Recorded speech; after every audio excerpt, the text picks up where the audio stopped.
कानी बहू। किशोरी लाल जी के बेटे राघव की शादी की बात जगह जगह चल रही थी, लेकिन किशोरी लाल जी को कोई लड़की पसंद ही नहीं आती थी। और उसकी एक ही वजह थी, किशोरी लाल जी का लालची होना। उनको लड़की वालों से मोटा दहेज चाहिए था और इसी चक्कर में एक दिन वो एक बहुत पैसे वाले के घर अपने बेटे का रिश्ता लेकर पहुंचे। उस आदमी का नाम था ओम प्रकाश। देखे किशोरी लाल जी, मेरी एक ही बेटी है और मेरी सारी संपत्ति जायदाद सब कुछ मेरी बेटी नैना का ही है। पापा, नाम से लगता है बहुत खूबसूरत होगी। कितना अच्छा नाम है ना, नैना। ओ, वैसे बात तो सही है आपकी। अब इतना पैसा है, जमीन जायदाद है, इकलौती बेटी, आप भी क्या करेंगे? सब कुछ उसे ही देंगे ना। बिल्कुल ठीक पहचाना आपने। बस बेटी की शादी और सारी जायदाद उसके नाम। पापा, बिना देखे हाँ कर दीजिए ना। इतना अच्छा रिश्ता फिर कहाँ मिलेगा? माला माल हो जाएंगे हम। मैं अपनी बेटी को बुलाता हूँ। अरे नहीं नहीं नहीं नहीं, आपकी बेटी का नाम नैना है, सुनकर ही लगता है बहुत सुंदर होगी। रहने दीजिए अंकल, मैं तो आपकी बेटी के नाम से ही इतना खुश हो गया हूँ कि उसे बिना देखे शादी करने को तैयार हूँ। अब तो मैं उसका चेहरा सीधे शादी के बाद ही देखूंगा। और इस तरह राघव नैना का चेहरा नहीं देखता और उससे शादी कर लेता है। शादी के बाद अपनी सुहाग रात पर जब राघव नैना का घूंघट उठाकर देखता है तो नैना की आंखें बंद थी। कितनी खूबसूरत हो तुम नैना, जरा अपनी आंखें खोलकर मेरी तरफ देखो तो सही। नहीं, मुझे शर्म आती है। अरे, मैंने तुम्हें शादी से पहले भी नहीं देखा, और अब अगर तुम आंखें खोलकर मुझे देखोगी भी नहीं तो मुझे अच्छा कैसे लगेगा? इससे पहले कि नैना अपनी आंखें खोलकर राघव की तरफ देखती, अचानक से लाइट चली गई और राघव नैना को पूरी तरह से देख भी नहीं पाया। अगली सुबह नैना राघव के लिए नाश्ता बनाकर लेकर आई। अरे ये क्या, आधा पराठा सीका हुआ है और आधा बिल्कुल कच्चा। ये तुमने क्या किया नैना? बहू, तुमने क्या आधा पराठा तवे से नीचे लटका कर रखा था, जो आधा सिका है और आधा कच्चा? मुझे जितना दिखेगा उतना ही तो सीखूंगी ना पापा जी।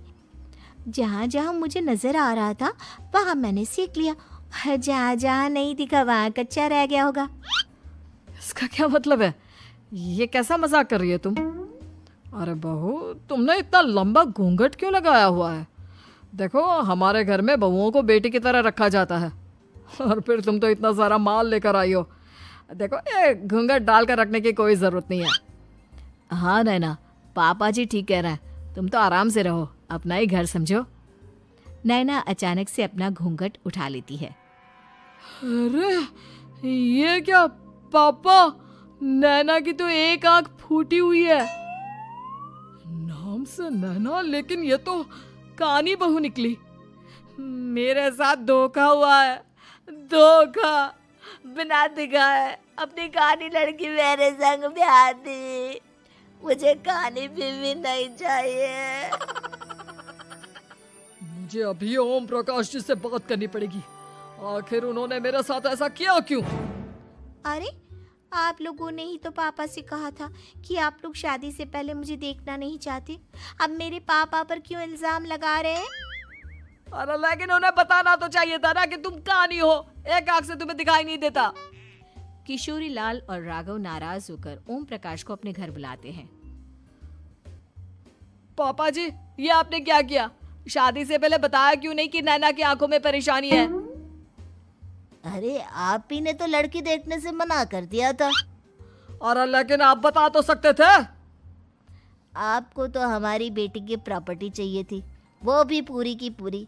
अब क्या हुआ अगर उसे आधा दिखाई देता है? प्रॉपर्टी तो आपको पूरी मिल गई ना।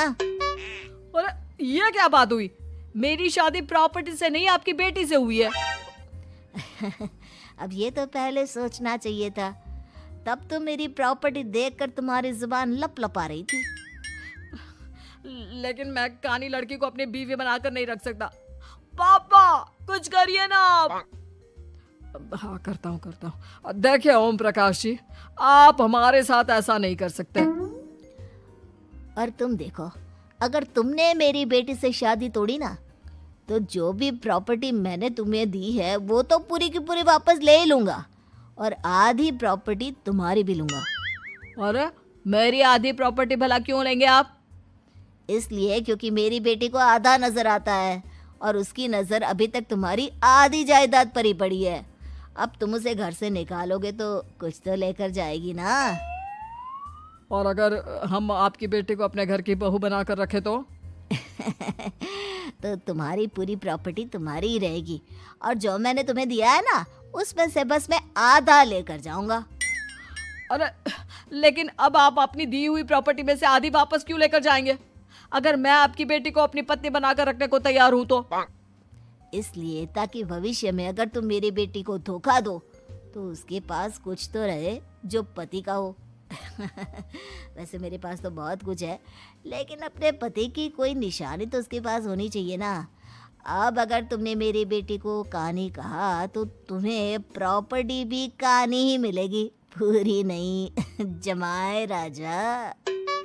किशोरी लाल और राघव समझ चुके थे कि वो बुरी तरह फंस चुके हैं और अब उनके पास वहां से निकलने का कोई चारा नहीं है। अब समझ में आया ना, लालच बुरी बला होती है। एक तो तुम्हें प्रॉपर्टी मिली, ऊपर से बीवी मिली, उसमें तुम्हें नखरे भी दिखाने हैं। आए बड़े, चुपचाप बैठो दोनों। कुछ दिनों के बाद नैना राघव की कार लेकर बाजार घूमने निकलती है और जब कार लेकर वापस आती है, ये क्या? एक तरफ से मेरी गाड़ी पूरी खराब हो चुकी है। लगता है तुमने मेरी गाड़ी को किसी दूसरी गाड़ी के साथ एक्सीडेंट किया है। अरे अरे कितना बड़ा नुकसान कर दिया तुमने बहू। वो क्या है ना पापा जी, मुझे एक आंख से दिखाई नहीं दे रहा था, सामने से गाड़ी आ रही थी।